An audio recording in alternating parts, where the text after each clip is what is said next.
Thank you very much.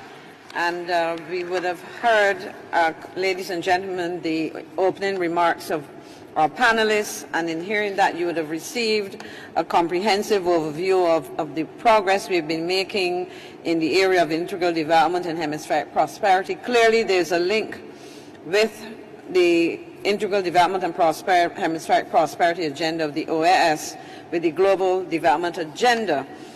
Given the reduced time for this session, I propose to modify the second segment a bit.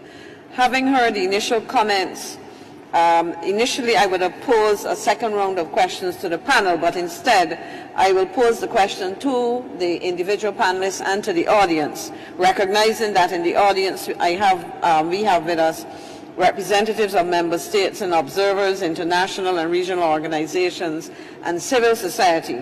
Moreover, I just want to remind the audience that what we want to ultimately hear are some proposals as to how we would want the Organization of American States to address the matters raised, the challenges, and of course some of the examples of initiatives so far to address those challenges as they seek to develop its future work agenda. So we heard of the challenge of implementation, the many issues that have been put on the table, and of course some of the initiatives to address those.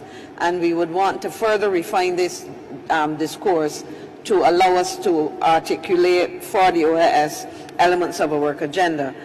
So I trust that this is acceptable, and I will start by posing my first question, which would be to Minister Barron and to the audience.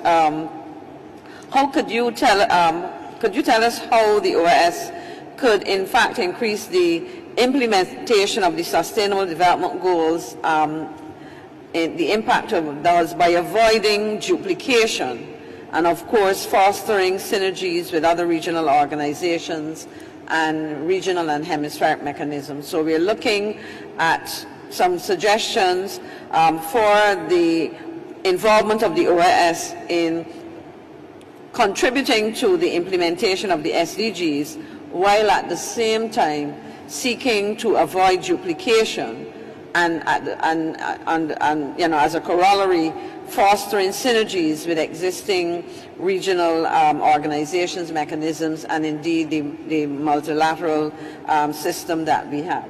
So that is open to both Minister Barron and the audience.